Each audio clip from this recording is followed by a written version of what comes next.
बेचने के माहिर खिलाड़ी है, बेटी से भी किडनी लेकर उन्होंने टिकट दिया है। देखिए, राजनीति के इस कालखंड में जब भाषाई गरिमा लगातार गिर रही है और बड़े बड़े ओहदे पे बैठे लोग गिरा रहे हैं, उसमें भी ये शर्म का विषय है। उस गरिमा विहीन राजनीति में भी इसको मैं कौन सी संज्ञा दूं?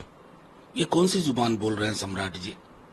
कुछ भी नहीं छोड़िएगा, मानवीयता नाम का कुछ भी नहीं, मतलब कोई दर्द नहीं, कोई पीड़ा नहीं।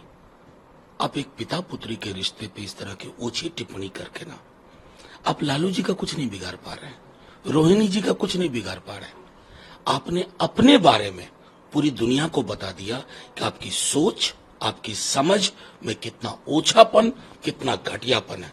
ईश्वर राजनीति में इस तरह के प्रसंग को जल्द से जल्द खत्म करने में मदद करे।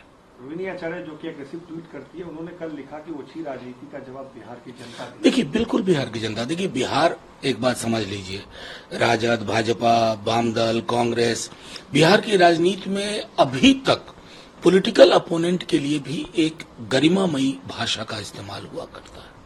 आपने उस गरिमा को तार तार कर दिया।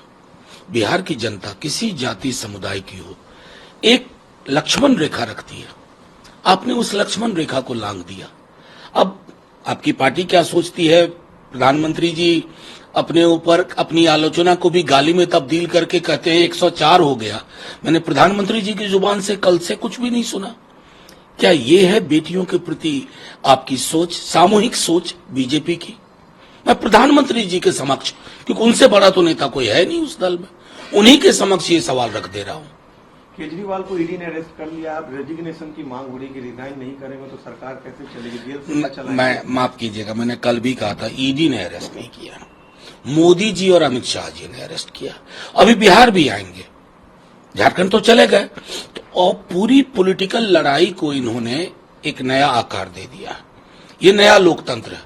पता नहीं कौन से मुंह से जाके प्रधानमंत्री जी विदेश में बोलेंगे कि मैं भारत से आया हूं जो लोकतंत्र की जननी है।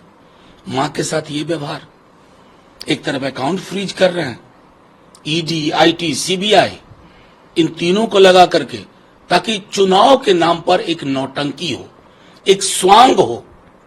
क्या चाहते हैं वो? रसिया वाले की तरह 88% ने वोट कर दिया, मुहर लग गई, ले लो सारा वोट भाई। क्यों कहते हो 400 पार? कहो पूरी लोकसभा ले लो, अगर यही तौर तरीका है आपका। आरजेडी सिंबल बांटती है, इस पर सवाल कर रहे हो कि बिना सीट शेयरिंग डिस्ट्रीब्यूशन के ये कैसे हो रहा है? नहीं, देखिए, सीट शेयरिंग का एक अनौपचारिक तो खाका बना ही हुआ है ना।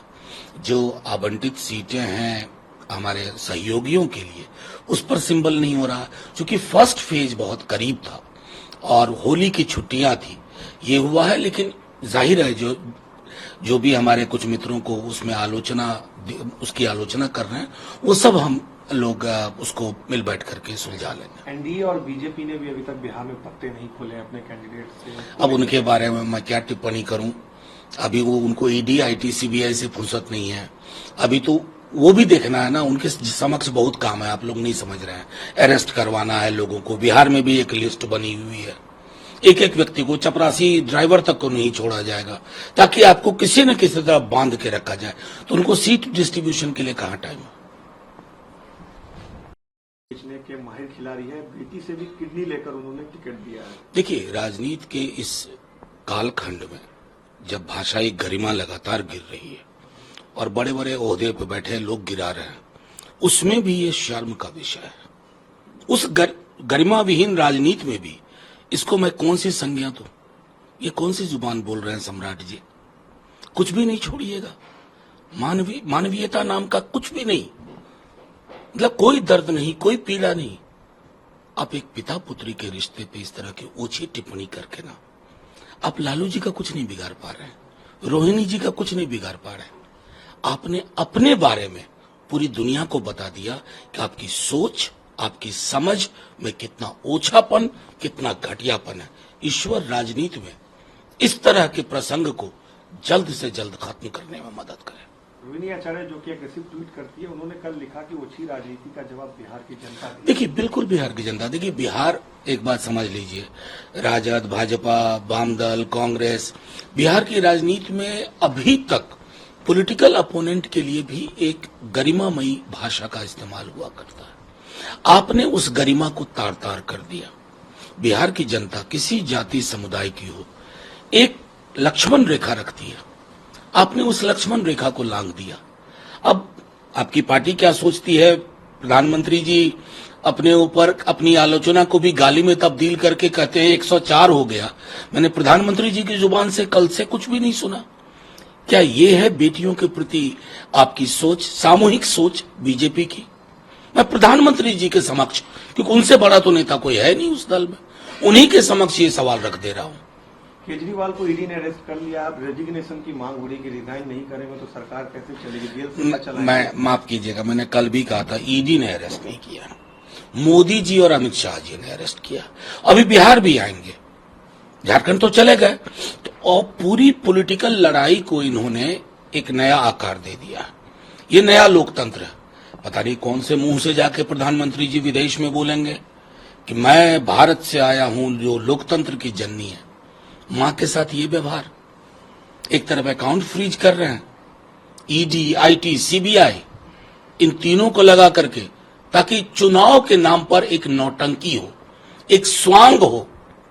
क्या चाहते हैं वो? रसिया वाले की तरह 88% ने वोट कर दिया, मुहर लग गई, ले लो सारा वोट भाई। क्यों कहते हो 400 पार? कहो पूरी लोकसभा ले लो, अगर यही तौर तरीका है आपका। आरजेडी सिंबल बांट दिया, इस पर सवाल कर रहे हो कि बिना सीट शेयरिंग डिस्ट्रीब्यूशन के ये कैसे हो रहा है? नहीं, देखिए, सीट शेयरिंग का एक अनौपचारिक तो खाका बना ही हुआ है ना। जो आवंटित सीटें हैं हमारे सहयोगियों के लिए, उस पर सिंबल नहीं हो रहा, क्योंकि फर्स्ट फेज बहुत करीब था और होली की छुट्टियां थी, ये हुआ है। लेकिन जाहिर है जो भी हमारे कुछ मित्रों को उसमें उसकी आलोचना कर रहे हैं, वो सब हम लोग उसको मिल बैठ करके सुलझा लेंगे। एनडीए और बीजेपी ने भी अभी तक बिहार में पत्ते नहीं खोले अपने कैंडिडेट से। अब उनके बारे में मैं क्या टिप्पणी करूं? अभी वो उनको ईडी, आईटी, सीबीआई से फुर्सत नहीं है। अभी तो वो भी देखना है ना, उनके समक्ष बहुत काम है, आप लोग नहीं समझ रहे हैं। अरेस्ट करवाना है लोगों को। बिहार में भी एक लिस्ट बनी हुई है, एक एक व्यक्ति को, चपरासी ड्राइवर तक को नहीं छोड़ा जाएगा, ताकि आपको किसी न किसी तरह बांध के रखा जाए। तो उनको सीट डिस्ट्रीब्यूशन के लिए कहाँ टाइम है? बेचने के माहिर खिलाड़ी है, बेटी से भी किडनी लेकर उन्होंने टिकट दिया है। देखिए, राजनीति के इस कालखंड में जब भाषाई गरिमा लगातार गिर रही है और बड़े बड़े ओहदे पर बैठे लोग गिरा रहे हैं, उसमें भी ये शर्म का विषय है। उस गरिमा विहीन राजनीति में भी इसको मैं कौन सी संज्ञा दूं? ये कौन सी जुबान बोल रहे हैं सम्राट जी? कुछ भी नहीं छोड़िएगा, मानवीयता नाम का कुछ भी नहीं, मतलब कोई दर्द नहीं, कोई पीड़ा नहीं। आप एक पिता पुत्री के रिश्ते पे इस तरह की ओछी टिप्पणी करके ना, आप लालू जी का कुछ नहीं बिगाड़ पा रहे हैं, रोहिणी जी का कुछ नहीं बिगाड़ पा रहे हैं। आपने अपने बारे में पूरी दुनिया को बता दिया कि आपकी सोच, आपकी समझ में कितना ओछापन, कितना घटियापन है। ईश्वर राजनीति में इस तरह के प्रसंग को जल्द से जल्द खत्म करने में मदद करे। रोहिणी आचार्य जो कि एग्रेसिव ट्वीट करती है, उन्होंने कल लिखा कि ओछी राजनीति का जवाब बिहार की जनता देगी। देखिए, बिल्कुल बिहार की जनता, देखिए बिहार, एक बात समझ लीजिए, राजद, भाजपा, वामदल, कांग्रेस, बिहार की राजनीति में अभी तक पॉलिटिकल अपोनेंट के लिए भी एक गरिमामयी भाषा का इस्तेमाल हुआ करता है। आपने उस गरिमा को तार तार कर दिया। बिहार की जनता किसी जाति समुदाय की हो, एक लक्ष्मण रेखा रखती है, आपने उस लक्ष्मण रेखा को लांघ दिया। अब आपकी पार्टी क्या सोचती है, प्रधानमंत्री जी अपने ऊपर अपनी आलोचना को भी गाली में तब्दील करके कहते हैं 104 हो गया। मैंने प्रधानमंत्री जी की जुबान से कल से कुछ भी नहीं सुना। क्या ये है बेटियों के प्रति आपकी सोच, सामूहिक सोच बीजेपी की? मैं प्रधानमंत्री जी के समक्ष, क्योंकि उनसे बड़ा तो नेता कोई है नहीं उस दल में, उन्हीं के समक्ष ये सवाल रख दे रहा हूं। केजरीवाल को ईडी ने अरेस्ट कर लिया, आप रेजिग्नेशन की मांग हो रही कि रिजाइन नहीं करेंगे तो सरकार कैसे चलेगी, जेल से क्या चलाएंगे? मैं माफ कीजिएगा, मैंने कल भी कहा था ईडी ने अरेस्ट नहीं किया, मोदी जी और अमित शाह जी ने अरेस्ट किया। अभी बिहार भी आएंगे, झारखंड तो चले गए, तो और पूरी पॉलिटिकल लड़ाई को इन्होंने एक नया आकार दे दिया। ये नया लोकतंत्र है। पता नहीं कौन से मुंह से जाके प्रधानमंत्री जी विदेश में बोलेंगे कि मैं भारत से आया हूं जो लोकतंत्र की जननी है। मां के साथ ये व्यवहार, एक तरफ अकाउंट फ्रीज कर रहे हैं, ईडी, आईटी, सीबीआई, इन तीनों को लगा करके, ताकि चुनाव के नाम पर एक नौटंकी हो, एक स्वांग हो। क्या चाहते हैं वो? रसिया वाले की तरह 88% ने वोट कर दिया, मुहर लग गई, ले लो सारा वोट भाई। क्यों कहते हो 400 पार? कहो पूरी लोकसभा ले लो, अगर यही तौर तरीका है आपका। आरजेडी सिंबल बांटती है, इस पर सवाल कर रहे हो कि बिना सीट शेयरिंग डिस्ट्रीब्यूशन के ये कैसे हो रहा है? नहीं, देखिए, सीट शेयरिंग का एक अनौपचारिक तो खाका बना ही हुआ है ना। जो आवंटित सीटें हैं हमारे सहयोगियों के लिए, उस पर सिंबल नहीं हो रहा, क्योंकि फर्स्ट फेज बहुत करीब था और होली की छुट्टियां थी, ये हुआ है। लेकिन जाहिर है जो भी हमारे कुछ मित्रों को उसमें उसकी आलोचना कर रहे हैं, वो सब हम लोग उसको मिल बैठ करके सुलझा लेंगे। एनडीए और बीजेपी ने भी अभी तक बिहार में पत्ते नहीं खोले अपने कैंडिडेट से। अब उनके बारे में मैं क्या टिप्पणी करूं? अभी वो उनको ईडी, आईटी, सीबीआई से फुर्सत नहीं है।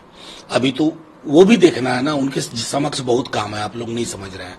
अरेस्ट करवाना है लोगों को। बिहार में भी एक लिस्ट बनी हुई है, एक एक व्यक्ति को, चपरासी ड्राइवर तक को नहीं छोड़ा जाएगा, ताकि आपको किसी न किसी तरह बांध के रखा जाए। तो उनको सीट डिस्ट्रीब्यूशन के लिए कहाँ टाइम है?